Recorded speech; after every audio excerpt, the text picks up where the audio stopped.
आदाब, मैं इरफान। आप देख रहे हैं भारत रिप्रेजेंटर। सत्ता की बेसात 10 दिन पहले सजा दी गई थी। उससे पहले ही नारा दिया जा रहा था 400 पार का, लेकिन इत्तेफाक से बहुमत नहीं मिली। जनता ने बहुमत खींच ली, लेकिन इसके बावजूद भी सत्ता की मोदी ने, अमित शाह ने गोटी सजा दी। लेकिन गोटी तो सजाई गई, लेकिन उसके बीच में जो राजा होता है वो आज तक नहीं मिला। अब जरा बताइए, अगर क्वीन ही ना हो, राजा ही ना हो, रानी ही ना हो, तो फिर गोटी क्या सजेगी और गोटी क्या खेला जाएगा? अमित शाह और मोदी ने संसद तो सजा दिया, लेकिन संसद के शीर्ष पर जो व्यक्ति बैठता, जो मोदी जी की आंखों में आंखें मिलाकर या पलकें जो झपकती हैं, उससे ये समझ जाए कि क्या करना है, वो व्यक्ति नहीं मिला। यानी कि ओम बिरला के तरह व्यक्ति नहीं मिला। हालांकि ओम बिरला हैं, लेकिन ओम बिरला इस बार स्पीकर नहीं बनेंगे, लोकसभा अध्यक्ष नहीं बनेंगे, क्योंकि उनसे जो विपक्ष की पार्टियां हैं वो तो सहमत नहीं है। इसके अलावा जो एनडीए गठबंधन में जो पार्टियां शामिल हैं वो भी सहमत नहीं है।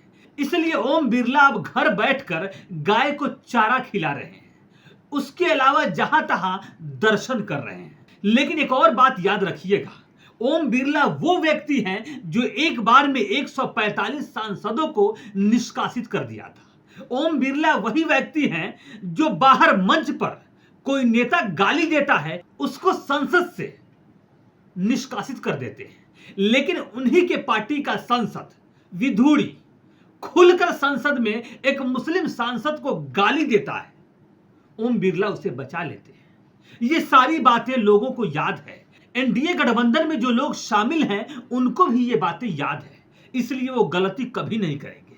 इसलिए ओम बिरला को सत्ता के शीर्ष यानी कि संसद का अध्यक्ष कभी नहीं बनाएंगे।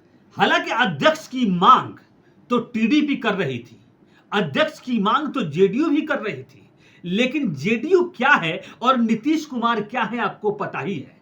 कभी भी सत्ता के शीर्ष पर खुद के वोट से, खुद के मत से नहीं बैठे, हमेशा वो एक दूसरे से सहयोग लेकर ही बैठते रहे। लेकिन टीडीपी की हालत ये नहीं है। टीडीपी आज भी अपने मांग पे अड़ी हुई है। वो जानती है कि अगर अध्यक्ष बीजेपी का होगा, फिर हम 4 महीने बाद सिर्फ तेलंगाना और आंध्रा में सीमित होकर रह जाएंगे। नीतीश कुमार बिहार चले जाएंगे। लेकिन जब चंद्रबाबू नायडू अपने संसद से बात करेंगे, आंध्रा से, नीतीश कुमार बात करेंगे बिहार से, तो उनके संसद बताएंगे कि हम तो शिफ्ट हो गए दिल्ली में ही। अब बिहार वाले बाबू का दिल्ली में कोई काम नहीं है, यानी कि हम बीजेपी के होकर रह गए। शायद आपको पता नहीं चला, अध्यक्ष भी बीजेपी का होगा। नीतीश बाबू क्या कर पाएंगे, इसके अलावा चंद्रबाबू नायडू भी क्या कर पाएंगे। और रही बात चिराग पासवान की, तो चिराग पासवान भी तो पहले भी नंगे कर दिए गए थे, पहले भी बगैर चप्पल के उन्हें दिल्ली से बिहार भेज दिया गया था। हालांकि 2020 के विधानसभा चुनाव में चिराग पासवान ने कहा था या नारा बना लिया था कि हम तो मोदी के हनुमान हैं, लेकिन उस हनुमान को इस तरह से जिला बदर किया गया, घर बदर किया गया कि वो कहीं के नहीं रहे। 5 साल तक इसका दंश वो झेलते रहे, लेकिन फिर भी जाते तो कहां जाते। बीजेपी ने उन्हें बहला फुसला लिया और फिर हनुमान बने हुए हैं, लेकिन कब तक पता नहीं। लेकिन वो भी ये सोच रहे हैं कि ऐसा ना हो कि फिर हम अकेले हो जाएं और मुझसे हर चीज छीन ली जाए, मंत्रालय भी छीन ली जाए और घर भी। लेकिन फिलहाल अभी उनके भोज का दौर चल रहा है। लेकिन सबसे बड़ी बात यह है जो मैं बताने वाला हूं, बहुमत अगर आपके पास हो तो आप चाणक्य भी बन सकते हैं, आप देवता भी बन सकते हैं। लेकिन बहुमत अगर खिसक जाए तो आप चाणक्य नहीं बन सकते। आप 1 नंबर से 4थे नंबर पे जा सकते हैं, आप देवता भी नहीं बन सकते। हो सकता है कि जो लोग कल तक आपके शरण में खड़े हों, आज आप उनके शरण में चले गए हों। मैं बात कर रहा हूं आदरणीय नरेंद्र मोदी की। बुद्धिजीवी वर्ग तो अब यहां तक कह रहा है कि नरेंद्र मोदी अब खुद ही राजनाथ सिंह के शरण में चले गए और कह रहे हैं कि बचा लीजिए, 1 टर्म और मुझे प्रधानमंत्री बना दीजिए, 1 टर्म और इस पार्टी को संभाल लीजिए, अगले बार हम देख लेंगे। प्रधानमंत्री ने सारी गोटी अब राजनाथ सिंह के पाले में डाल दिया है और कह दिया है कि अब संभाल लीजिए।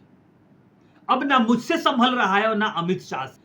अटल बिहारी वाजपेयी के सरकार में मंत्री रहे राजनाथ सिंह पारंगत आदमी है, उन पर आप शको शुबहा नहीं कर सकते। वह जहां भी कदम उठाते हैं फूंक कर नहीं, पूरे दम खम से उठाते हैं।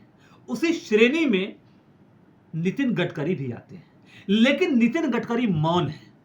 राजनाथ सिंह ने कमान संभाली है और राजनाथ सिंह ने कल अपने आवास पर एनडीए गठबंधन के नेताओं की बैठक बुलाई और पूरी तरह से समर्थन हासिल किया जा सके कि लोकसभा अध्यक्ष बीजेपी का ही होगा, लेकिन ऐसा हो न सका। जैसे राजनाथ सिंह के आवास पर नेताओं का पहुंचना शुरू हुआ, वैसे ही चंद्रबाबू नायडू के घर में एक बेल बजी, यानी कि फोन की घंटी बजी।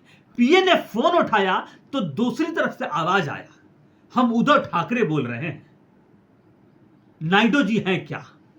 नायडू जी फोन उठाए। उन्होंने कहा कि एक बात याद रखिएगा, अगर बीजेपी का अध्यक्ष बन जाता है तो आप आंध्रा में ही रहेंगे, दिल्ली जाने का ख्वाब आपका खत्म हो जाएगा।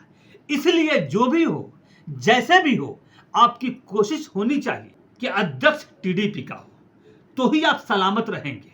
आपने पहले भी देखा है किस तरह से उन्होंने पार्टियों को तोड़ा है, किस तरह से नीतीश कुमार को औधे मुंह आरसीपी सिंह के द्वारा बिहार भेज दिया गया था। चिराग पासवान को कैसे तोड़ा गया, उनको तो घर से बाहर तक कर दिया गया। हमारे पार्टियों को कैसे तोड़ा गया, कांग्रेस को कैसे तोड़ा गया, अकाली दल को कैसे बर्बाद किया गया, इस सब का स्टडी कर लीजिएगा। लेकिन एक और बात याद रखिएगा, अगर अध्यक्ष का चुनाव हुआ तो आप अपना कैंडिडेट जरूर उतारिएगा। अगर बीजेपी उतारती है तो, और इंडिया गठबंधन यानी कि इंडिया अलायंस आपकी पूरी समर्थन करेगी। इतना सुनते ही चंद्रबाबू नायडू की दिमाग 7वें आसमान पर चली गई और चंद्रबाबू नायडू उस मीटिंग में शिरकत नहीं कर पाए। यानी कि जो नेता जुटान हुए थे राजनाथ सिंह के आवास पर, वो बिना किसी हल के बाहर निकल आए और कुछ ना हो सका। लेकिन सबसे बड़ा सवाल यह है कि 24 जून से लोकसभा सत्र शुरू हो रहा है और स्पीकर का पता नहीं है। आखिर कैसे काम होगा, इसका अंदाजा आप लगा सकते हैं। इसलिए बीजेपी के सर पर सबसे बड़ा दबाव यह है कि कैसे स्पीकर को बनाया जाए, और स्पीकर बनाया जाए तो स्पीकर भी बीजेपी का हो, ताकि किसी भी पार्टी को तोड़ने में आसानी हो। हालांकि सारे पद तो बीजेपी ने ले लिए हैं, जितने भी शीर्ष के पद हैं सब उन्हीं के पास है। यानी कि भले बहुमत की सरकार न बनी हो, जोड़ गांठ की सरकार बनी हो, लेकिन मोदी और अमित शाह ने सारे पद जो पुराने थे वो अपने पास रखे हैं और बाकी इन लोगों को झुनझुना पकड़ाकर अपने अपने राज्य भेज दिया है कि आप जाइए। अभी पार्टियों का दौर है, लेकिन अंदर अंदर एक खाई बन रही है कि आखिर स्पीकर किसका होगा। अगर स्पीकर 24 तक न बना तो फिर संसद कैसे चलेगा। लेकिन सबसे बड़ी बात एक और है कि नीतीश कुमार भी स्पष्ट नहीं है, कब वो गोला दे दें कोई नहीं जानता। कल नालंदा विश्वविद्यालय का उद्घाटन था, मोदी जी भी पहुंचे हुए थे और आप ये जानते हैं कि जहां भी मोदी जी होते हैं वो चाहते हैं कि सारा परिक्रमा हम ही पे हो, यानी कि सारा चढ़ावा हम ही पे चढ़े, सारा तारीफ हमारी ही हो। लेकिन नीतीश कुमार भी चींटी काटने में कमजोर नहीं है, वो भी बैठे बैठे डस देते हैं। नीतीश कुमार जब स्पीच देने खड़े हुए तो उन्होंने यूपीए की तारीफ करना शुरू कर दिया।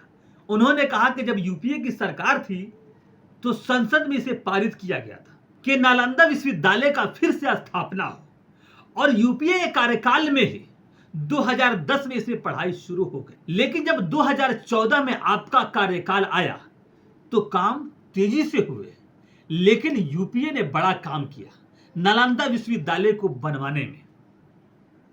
इसका मतलब है कि नीतीश कुमार ने साफ कर दिया कि चढ़ावा के लिए सिर्फ आप ही नहीं है। अगर 11 सांसद को चढ़ाना पड़े, 12 सांसद को चढ़ाना पड़े, अगर जरूरत पड़ गई तो हम राहुल गांधी को भी चढ़ा देंगे और आपको उतार कर विपक्ष में बैठा देंगे। इसलिए सचेत रहिएगा। अगर आपकी उंगली देखते हैं तो ये मत समझिएगा कि हम आपके भक्त हो गए, पुजारी हो गए। वो तो एक लवी है जो हम शुरू से देते रहे हैं, और यही गोला तो है कि आज तक आप हमसे सटकर सरकार बनाते हैं और आपसे हटते हैं तो जाकर आरजेडी के साथ सरकार बना लेते हैं। तो ये याद रखिएगा। हालांकि नीतीश कुमार का यह स्पीच सुनने के बाद मोदी जी को पूर्ण रूप से विश्वास हो गया कि ये कभी ना कभी पलटी मार सकता है, और इसी गुण धुन में वो दिल्ली लौट गए। फिलहाल आज के लिए इतना ही, फिर कल हम मिलेंगे किसी दूसरे टॉपिक पर। जब तक के लिए आदाब, लेकिन देखते रहिए रिप्रेजेंट भारत। अगर आपने हमारा चैनल लाइक नहीं किया, सब्सक्राइब नहीं किया है या शेयर नहीं कर रहे हैं तो जरूर कीजिए, क्योंकि निष्पक्ष पत्रकारिता की गारंटी हम देते हैं।